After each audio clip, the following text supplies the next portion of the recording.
kana son canza suna a Facebook ɗinka, profile ɗinka ko kuma page ɗinka, to kasance da ni a wannan bidiyon domin zan nuna maka yadda za ka canza sunan da ke kan profile ɗinka ko kuma page ɗinka ka sa kalar sunan da kake so. Idan wannan ne farkon ziyartarka wannan channel ɗin, muna nuna ko kuma muna koyar da abubuwa wanda suke da alaƙa da sarrafa wayoyin hannu da kuma dukkan abin da yake dealing da solve matsala da ta shafi harkar waya da kuma kwamfuta. Don haka idan ka danna alamar subscribe duk lokacin da na ɗora sabon bidiyo, YouTube za su sanar da kai kai tsaye. In kuma a Facebook kake kallo na, idan kai following duk lokacin da na bidiyo makamancin wannan za ka sani.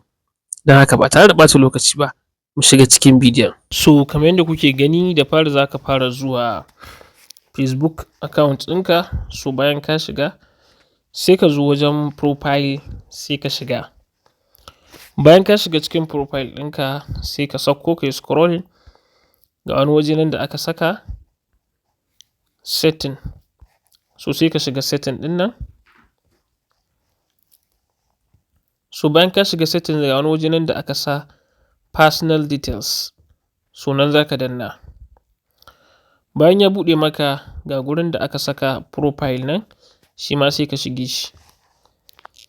So bayan ka shiga gashi nan na farko, idan ka yi linkin da Instagram zai nuna maka gashi nan na ƙasa, to na farkon kun ga shi ne na Facebook, to shi za ka danna. Sai ka shiga. So da ka shiga ga guri nan za ku ga ya nuna mana name, username, profile picture da avatar.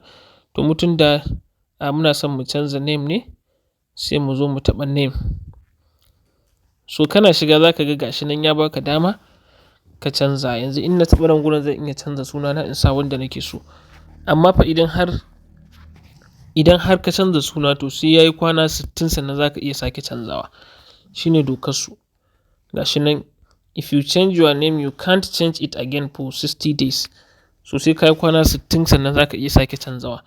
Wannan shine. Idan kun ji daɗin bidiyon, ku yi subscribing, ku yi liking, sannan ku yi sharing bidiyon don wasu su gani su ma su amfana. Mun gode.